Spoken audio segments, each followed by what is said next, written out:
What's up, chum choppers? I'm Quacker's Co, and this is the fish fry for December 13th, being held at Sockeye Station.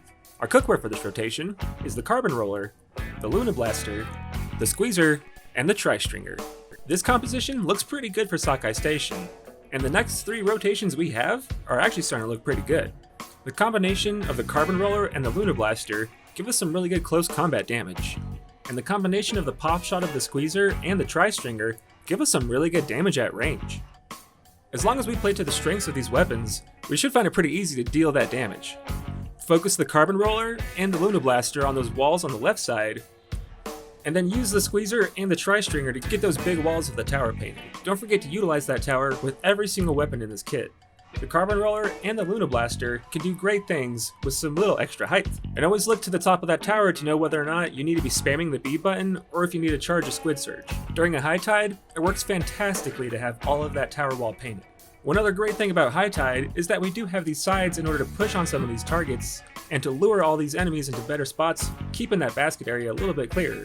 On a low tide, try to use that tri-stringer and the squeezer to push onto those shoreline priority targets, or if you use the carbon roller or the Luna Blaster to take out something there on the shoreline, don't forget to use their better mobility to get yourself back to the basket area and lure those eggs just a little bit closer.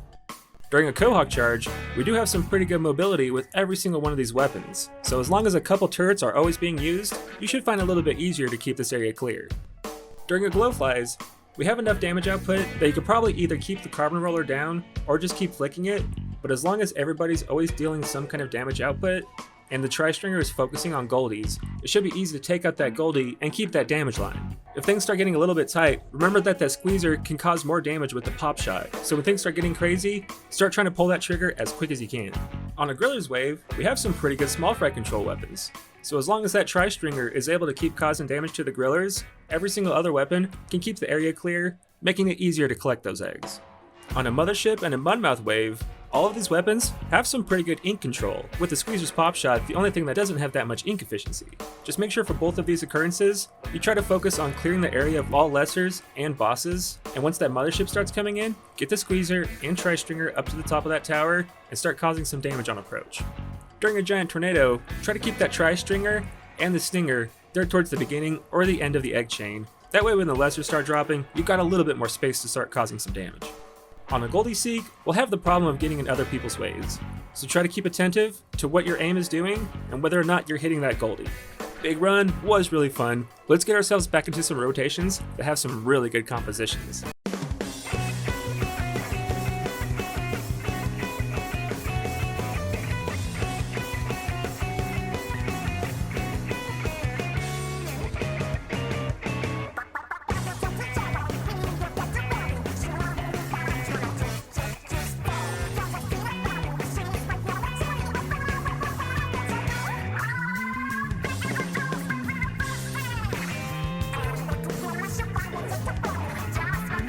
Okay, let's get into the cookware.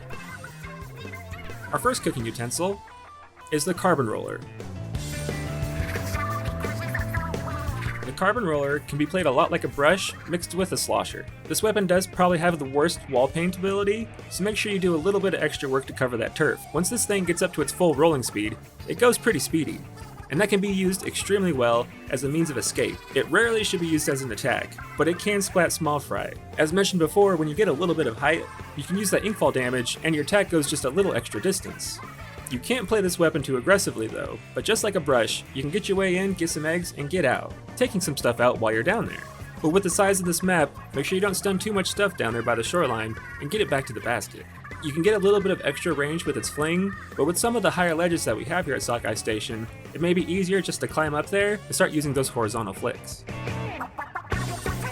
Our next cooking utensil is the Luna Blaster. The Luna Blaster has some incredible paintability on mid-walls. It also has some really good damage output, but its range is pretty similar to the carbon roller. You can play this weapon more aggressively, but it does so much better with getting a little bit of extra height and letting that blast damage as many enemies as possible. The Luna Blaster and the Squeezer are some of the best weapons for taking out fish sticks from the ground level or with just a little bit of height. They're also great weapons for taking out stingers. Keep this weapon on the move and always try to get some extra walls painted. It takes just one shot to cause massive damage or to get some of these smaller walls completely painted. Keep this weapon moving around and always be getting something accomplished. Our third cooking utensil is the squeezer. The squeezer's full auto fire is more ink efficient than that long range shot, but that long range shot can actually be fired faster than the full auto shot. Your finger just has to be pulling the trigger fast enough. That pop shot can come in extremely handy for both supporting and taking out bosses.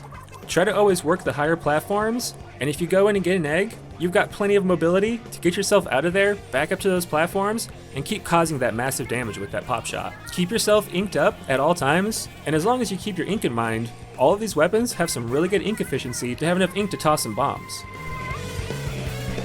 Our last cooking utensil is the tri-stringer. The tri-stringer has some incredible range, and when you get it to a half charge or more, it fires the exploding bolts that can splat chum and small fry. Just like the squeezer, as long as you keep this weapon topped off and up there on the tower, it can do some incredible work to both splat bosses and to support some of those teammates that are pushing towards the shoreline. And when this strategy is working, those players down there at the shoreline can keep tossing those eggs towards the basket, but at some point, it's always helpful to make sure that you ping this way.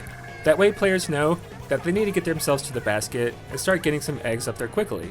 Our quotas at higher hazard levels are incredibly high, so the most helpful strategy is to try to get that quota with at least 20 seconds left. That way you've got some more time to clear the area from enemies and to focus on getting the map painted and staying alive. The tri-stringer's half-charge vertical shot is also incredible for taking out stinger pots. Just be careful about getting that close to the shoreline and something sneaking up on you. But if no one's taking out the stingers, then someone's got to do it.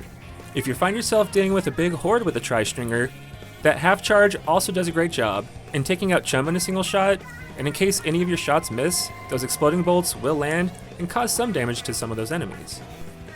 On an extra wave, the Carbon Roller and the Luna Blaster can do a great job on getting the Kohozuna's attention and trying to keep him lured into the middle of the stage.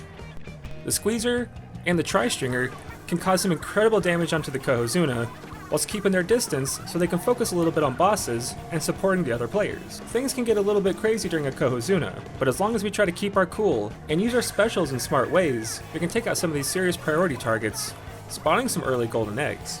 But if everybody's causing combined damage to the Kohozuna, his health will just melt away. So try to stay focused and keep causing damage to that big fish. And the fish fry usually comes out before the stage rotation, so if you want to catch these updates when they're hot and fresh, make sure you subscribe and hit that bell. And if you want other fellow GrizzCo employees to receive these tips, make sure you like and share the video. Bye-bye. If you want to give the fish fry an algorithm boost, just comment what your favorite or least favorite weapon is of this composition.